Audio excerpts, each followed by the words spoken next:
Bakit ganun? Tuwing hapon na lang nagpapabinggo si ating Deborah. Anak, yan ang resulta ng walang pinagkakaabalahan ng ating mga kabarangay. Sa halip na magbanat ng buto para kumita ng marangal, ang lahat ay dinadaan sa sugal. Wala po bang paraan para kumita ng maayos at marangal? Meron naman anak, yan ay sa pamamagitan ng mga tulong pangkabuhayan ng ating pamahalaang panglalawigan. Ganun po ba?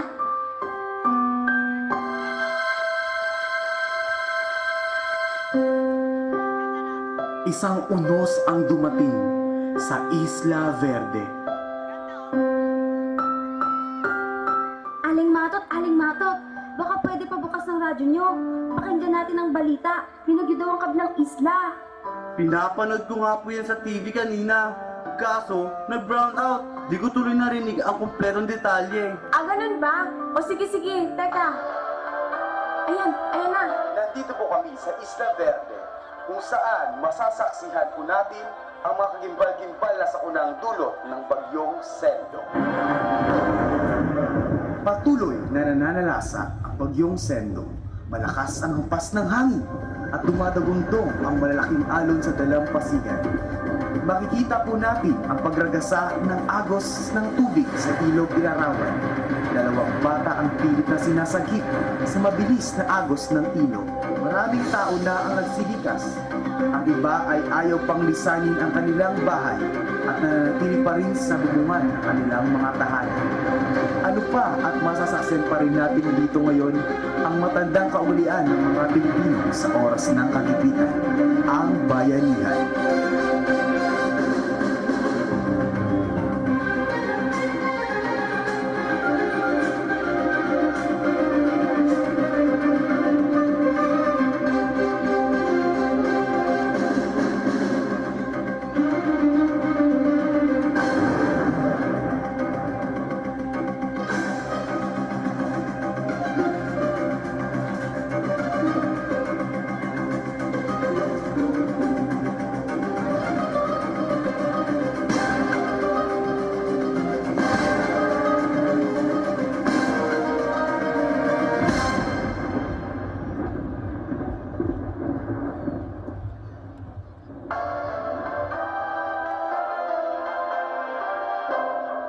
Mabuti na lang dito sa ating lalawigan, mas pinaigting na rin ang programa sa pangangalaga ng kalikasan.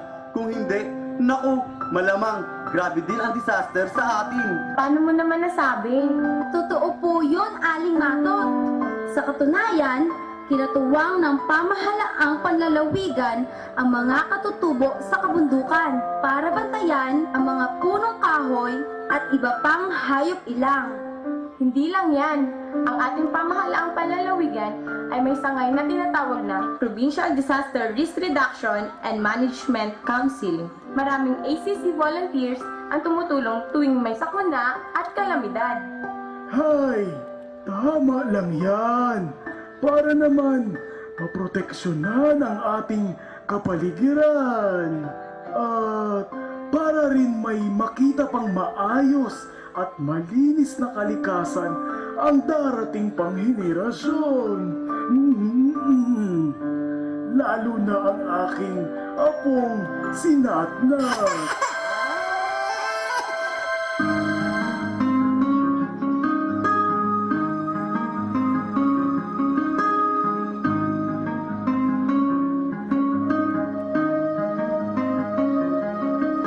Return to a land called Paraiso, a place where a dying river ends. No birds dare fly over Paraiso. No space allows them to endure the smoke that screens the air, the grass that's never there. And if I could see a single bird, what a joy. I try to write some words that create a simple song to be heard by the rest of the world. Paraiso, help me make a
panahon ng pagbibigay puri at pasasalamat sa dakilang lumikha.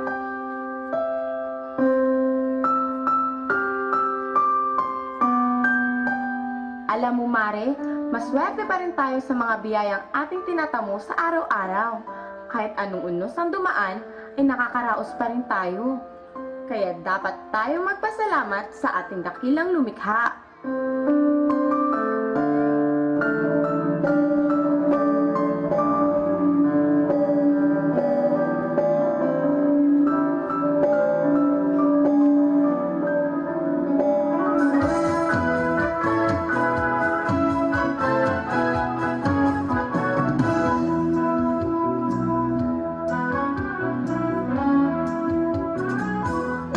Mayo't tihaya, purihin siya, at ating libon niya, awitan siya.